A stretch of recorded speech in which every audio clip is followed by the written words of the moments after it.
Yo, what's up guys? Welcome back to another video on Supermarket Together. And pretty much today we're going to go ahead and talk about the shelves a bit. I did get a question recently, like 2 hours ago, pretty much asking about the shelves. And just to go ahead and show you guys the question that we have right here, which we just, I went ahead and edited because I didn't need you guys to see everything else on the screen. But we do have something from EVH04. Hey, I've been searching about the luxury shelves and the pro shelves. Like, I see a lot of your videos whenever I search about it, but sadly, I haven't seen a single one where they actually made a video about the luxury shelf and the pro shelf. Can I ask what you think about it? Is it worth it? And how much do they increase the money people buy? Now, I'm going to go ahead and say this. I was pretty much looking through our shelves right here, and we don't exactly have those exact make and models. We do have one that I did purchase for $6.99 Robux that'll automatically increase the price customers pay. So I'm not exactly sure how that's going to work. We're going to go ahead and test it out right now, as well as all the other shelves right here as well. So pretty much I'm going to go ahead and start with this shelf, which is going to be the $6.99 Robux one. And this is what it's going to look like. Obviously, it's kind of has a lot to be, how do I say, wished on, I guess you could say. Like, it doesn't exactly look too cool. It is yellow, but definitely if you are looking for information on the other ones and they cost Robux for exactly the luxury or pro, every supermarket game, pretty much a supermarket simulator, Supermarket Together, and there's also many others that are kind of similar. They usually follow the same game dynamics in a sense. So pretty much if it's worth Robux, I'm sorry, we'll go ahead and test that out a little bit later. But definitely this one will increase. I'm not exactly sure how much it's going to increase. I don't know if I had to put the number in there. But yeah, we also have two luxury ones, which is going to be the glass and the circle one. These are what you would consider luxury items, because whenever you go into a convenience store, these are more luxurious because they're a little bit more expensive. If someone knocks on the glass, it breaks. So that's why it's pretty much luxury. And the circle right here just gives it a nice unique feature to it. And our common ones, which are going to be all right here. We have the basic, the pink, the red, and the black. And if I remember correctly, and I could just actually look this up, the basic is going to cost a total of 200 if I remember correctly. Yeah, 200 right here. Pink is going to be 600. Red is going to be 800. Black is going to be 900. And for these two shelves right here, the glass is going to be 850.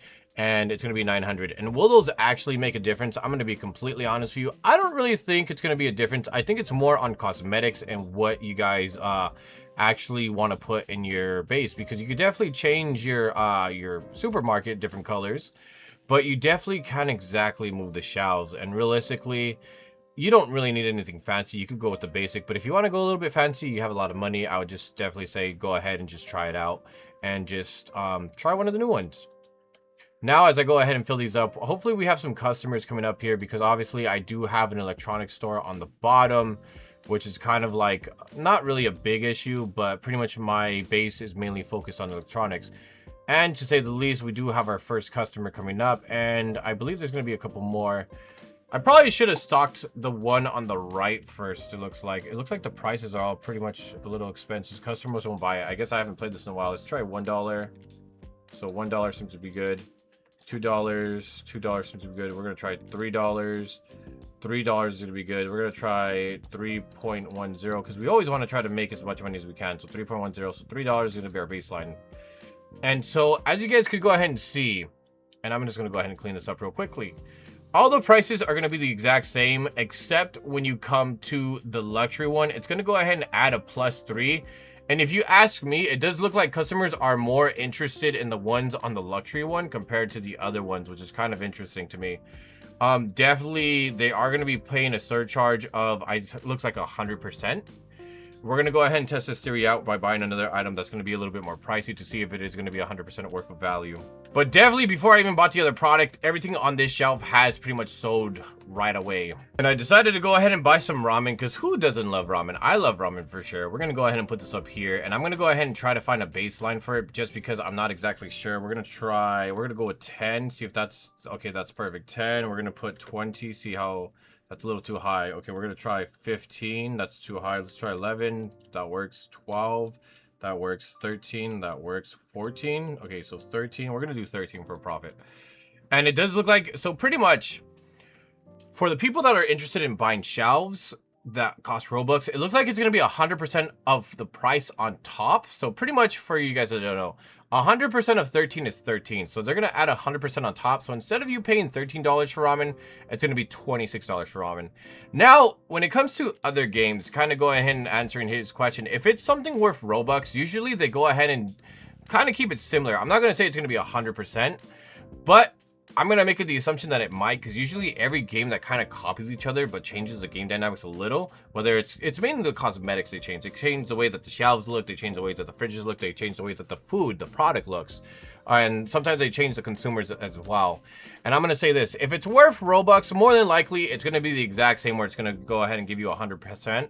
Not 100% sure if that's going to be it, but more than likely it will be. And as you guys can see, they pretty much grabbed the entire shelf stock right off the bat when it comes to the sugar that we had here. Obviously, it could change per game, but I personally believe that it's probably gonna stay the same regardless of the game you play. But definitely the luxury and pro shelves could not find here. However, if they are worth Robux, I did buy one that's kind of not similar, but it does cost Robux. But I will say this, usually, if there's something that's very expensive in Robux, it'll usually give you 100%, and if it's a little lower, it probably won't get it as much. Is it worth buying? I mean, technically, it is technically worth buying on one condition. You're going to be playing this game for the long run, whether it's this game that's a Supermarket Together, or a different one like Supermarket Simulator, or your own supermarket, or other ones that are like that. But if you're playing for short term, I would say this is probably not like a good value for you at all. Realistically, like, yeah, it does take a while to go ahead and pretty much build up your finances, but definitely if you're playing for a short-term fun, like just casually playing for your friends, I would definitely recommend don't buy anything too extravagant, especially if it costs Robux. But if you're going to be a player that's going to be long-term and you're going to be playing this game consistently, I would say it's an alright investment. It's a right investment. And I know it's like, if you are a content creator as well, buying stuff for Robux is an investment, because you get to go ahead and show other people the ups and downs about it. So definitely, so if you're going to be playing this game for long term, I would say go ahead and potentially buy it, the luxury and the pro. And obviously, if you're buying this one too, if you're playing this game, power to you. But yeah, it never hurts to go ahead and try. Obviously, it might be a little out of your price range, but you could definitely ask other people as well for their opinions. You could go to other shops, because whenever you go ahead and leave, for example, let me see if I could go ahead and leave right now. You should have a server where you could go ahead and join someone's server. And usually, even though you can't exactly like pick a server that's 100% like good, like sometimes you'll find these servers that are kind of like just brand new and people are trying to figure it out. Once in a while, you will find an overpowered server, and usually some people do spend Robux, and you could go ahead and ask their opinions as well. But yeah, anyways, guys, thank you so much for watching. Really do appreciate it, and we'll see you guys on the next one. So then, take care.